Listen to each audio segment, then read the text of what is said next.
मुन्नी जिस वक्त दिलदार नगर में आई उसकी उम्र 5 साल से ज़्यादा ना थी। वह बिल्कुल अकेली थी। माँ बाप दोनों नामालूम मर गए थे या परदेश चले गए थे। मुन्नी सिर्फ इतना ही जानती थी कभी एक देवी उसे खिलाया करती थी और एक देवता उसे कंधे पर लेकर खेतों की सैर कराया करता था।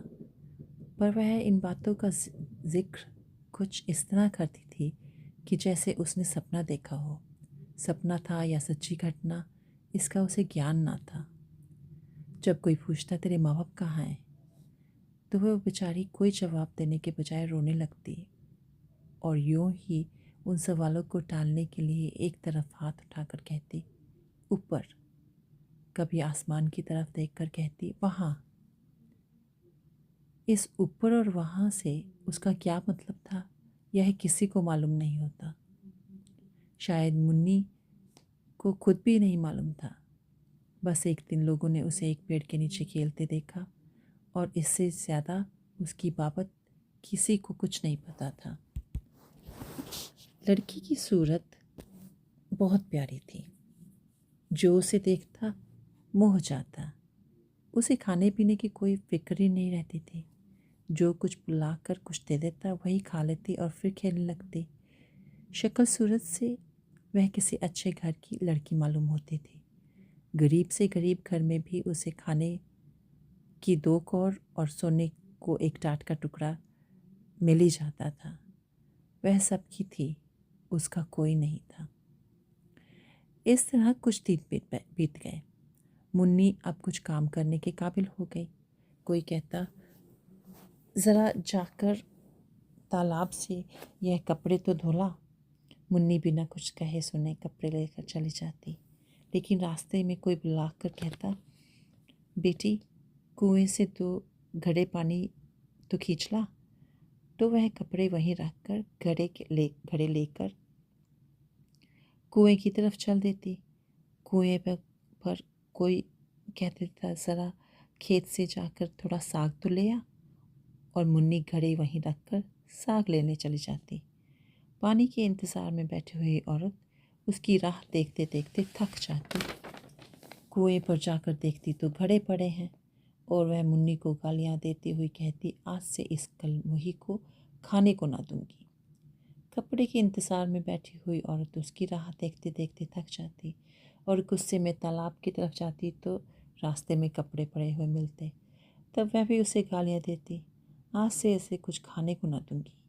इस तरह मुन्नी को कभी कभी कुछ खाने को ना मिलता। तब उसे बचपन याद आता जब वह कुछ काम ना करती थी और लोग उसे बुला बुला कर खाना देते थे। अब सोचती जिसका काम ना करूँ, जिसे जवाब दूँ, वही नाराज़ हो जाएगा। मेरा कौन है, मैं तो सबकी हूँ, पर मेरा कोई नहीं। उस गरीब को यह मालूम नहीं था कि जो सबका होता है वह किसी का नहीं होता। वे दिन कितने अच्छे थे जब उसे खाने पीने की और किसी की खुशी और नाखुशी की कोई परवाह ही नहीं थी। दुर्भाग्य से भी बचपन का वह समय चैन का था। कुछ दिन और बीते। मुन्नी जवान हो गई। अब वह औरतों की थी, अब मर्दों अब तक वह औरतों की थी, अब मर्दों की हो गई। वह सारे गांव की प्रेमिका थी, पर उसका प्रेमी कोई न था।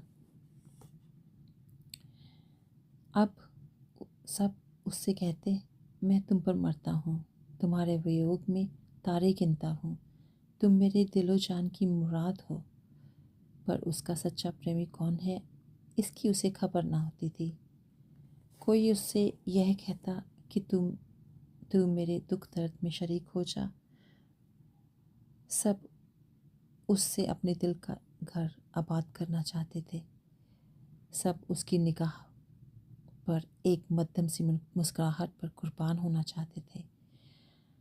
पर उसकी बाह पकड़ने वाला, उसकी लाज रखने वाला कोई ना था। वह सबकी थी, उसकी मोहब्बत के दरवाजे सब पर खुले हुए थे, पर कोई उस पर अपना ताला न डालता था, जिससे मालूम होता कि यह उसका घर है और किसी का नहीं। वह भोली भाली लड़की जो एक दिन न जाने कहाँ से भटक कर आ गई थी, अब गांव की रानी थी। जब वह अपने उन्नत वक्षों को उभार कर जब वह अपने उन्नत वक्षों को उभार कर रूप गर्व से गर्दन उठाए नज़ाकत से चलती हुई मनचले नौजवान दिल थाम लेते, उसके पैरों के तले आंखें बिछाते। कौन था जो उसके इशारों पर अपनी जान ना निसार कर देता? वह अनाथ लड़की जिसे कभी गुड़ियाँ खेलने को नहीं मिली थी, अब दिलों से खेलती थी। किसी को मारती थी, किसी को जलाती थी, किसी को टुकराती थी, किसी को थपकियाँ देती थी, किसी से रूठ जाती थी और किसी को मनाती थी। इस खेल में उससे कत्ल और खून का सा मज़ा मिलता था। अब पासा पलट गया था। पहले वह सबकी थी, कोई उसका नहीं था। अब सब उसके थे, वह किसी की भी नहीं थी। उसे जिस चीज़ की तलाश थी वह कहीं न मिलती। किसी में वह हिम्मत नहीं थी जो उससे कहता आज से तू मेरी है। उस पर दिल निछावर करने वाले बहुत थे, सच्चा साथी एक भी नहीं था। असल में उन सिरफिरों को वह बहुत नीची निगाह से देखती थी। कोई उसकी मोहब्बत के काबिल ही नहीं था। ऐसे पस्त हिम्मतों को वह खिलौनों से ज़्यादा महत्व न देना चाहती थी, जिनका मारना और जलाना एक मनोरंजन से अधिक कुछ नहीं। जिस वक्त कोई नौजवान मिठाइयों के थाल और फूलों के हार लिए उसके सामने खड़ा हो जाता तो उसका दिल करता कि उसका मुंह नोच लूं। उसे वे चीज़ें कालकूट हलाहल जैसी लगती। उनकी जगह वह रूखी रोटियां चाहती थी, सच्चे प्रेम में डूबी हुई। गहनों और अशरफियों के ढेर उसे बिच्छू के टांग जैसे लगते थे। उनके बदले वह सच्ची दिल के भीतर से निकली हुई बातें चाहती थी, जिनमें प्रेम की गंध और सच्चाई का गीत हो। उसे रहने को महल मिलते थे, पहनने को रेशम, खाने को एक से एक व्यंजन, पर उसे इन चीज़ों की आकांक्षा ना थी। उसे आकांक्षा थी फूस के झोपड़े, मोटे जोटे गाढ़े और रूखे सूखे खाने की। उसे प्राण घातक सिद्धियों से प्राण पोषक निषेध कहीं ज़्यादा प्रिय थे। खुली हवा के मुकाबले में बंद पिंजरा कहीं ज़्यादा चहेता था। एक दिन एक परदेसी गांव में आ निकला, बहुत ही कमज़ोर दीनहीन आदमी। एक पेड़ के नीचे सत्तू खाकर लेटा हुआ था। एकाएक मुन्नी उधर से जा निकली, मुसाफिर कर देखकर बोली, कहाँ जाओगे? मुसाफिर ने बेरुखी से जवाब दिया, जहन्नुम। मुन्नी ने मुस्कुराकर कहा, क्यों, क्या दुनिया में जगह नहीं है? औरों के लिए होगी, मेरे लिए नहीं। दिल पर कोई चोट लगी है?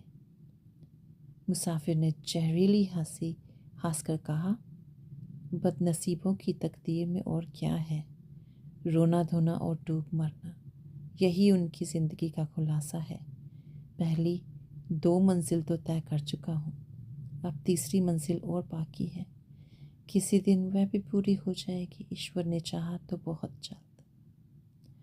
ये एक चोट खाए हुए दिल के शब्द थे। ज़रूर उसके पहलू में दिल है, वरना वह दर्द कहाँ से आता? मुन्नी बहुत दिनों से दिल की तलाश कर रही थी।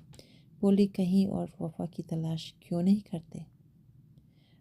मुसाफिर ने निराशा के भाव से उत्तर दिया, मेरी तकदीर में वफा नहीं लिखी, वरना क्या मेरा बना बनाया घोंसला उजड़ जाता?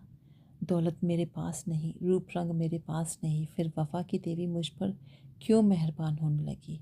पहले समझता था वफा दिल के बदले में मिलती है, अब मालूम हुआ चीज़ों की तरह वह भी सोने चांदी से खरीदी जा सकती है।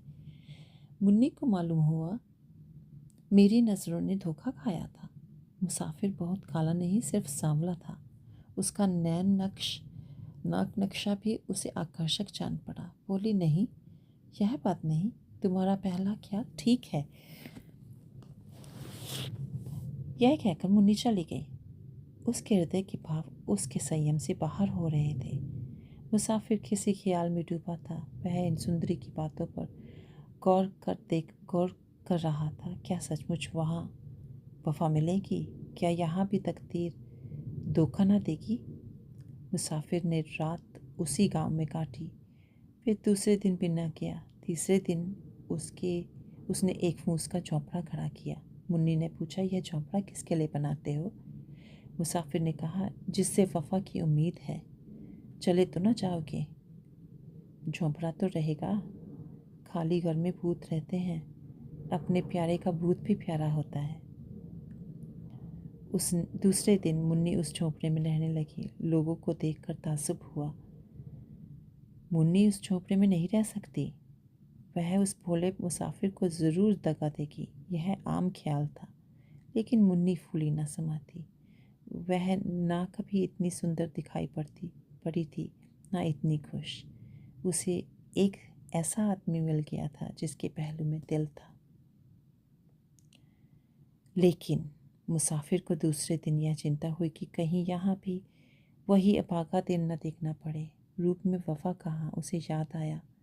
पहले भी इसी तरह की बातें हुई थी। ऐसे ही कसमें खाई गई थी। एक दूसरे से वादे किए गए थे, मगर उन कच्चे धागों को टूटते कितनी देर लगी। वे धागे क्या फिर न टूट जाएंगे? उसके क्षणिक आनंद का समय बहुत जल्द बीत गया और फिर वही निराशा उसके दिल पर छा गई। इस मरहम से भी उसके जिगर का जख्म ना भरा। तीसरे रोज़ वह सारे दिन उदास और चिंतित बैठा रहा और चौथे रोज़ लापता हो गया।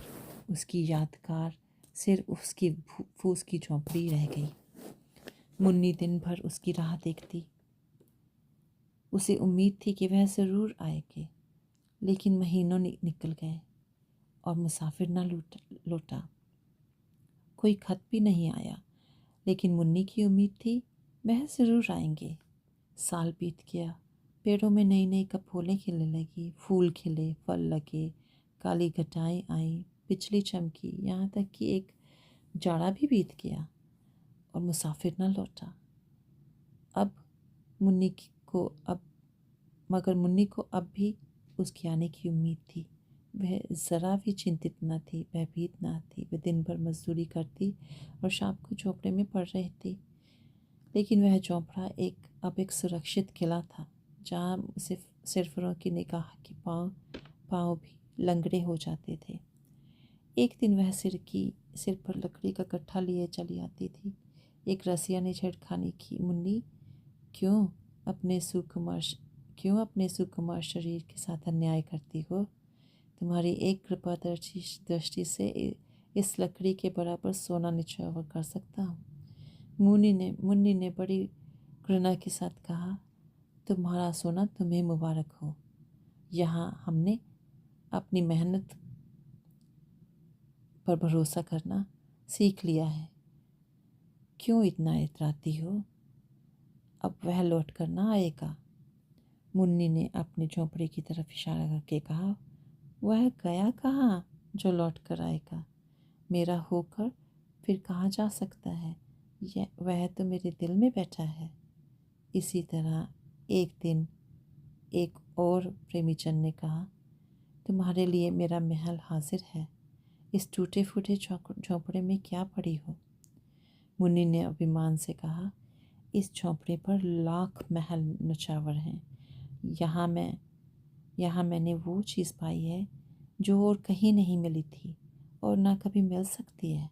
यह झोंपड़ा नहीं, मेरे प्यारे का दिल है। इस झोंपड़े में मुन्नी ने 70 साल काटे। 70 साल। मरने के दिन तक उसे मुसाफिर के लौटने की उम्मीद थी। उसकी आखिरी निगाहें दरवाजे की तरफ लगी हुई थी। उसके खरीदारों में कुछ तो मर गए, कुछ जिंदा हैं, मगर जिस दिन से वह एक की हो गई, उसी दिन से उसके चेहरे पर दीप्ति दिखाई पड़ी, जिसकी तरफ ताकते ही वासना की आंखें अंधी हो जाती। खुदी जब जाग जाती है तो दिल की कमज़ोरियाँ उसके पास आते डरती हैं।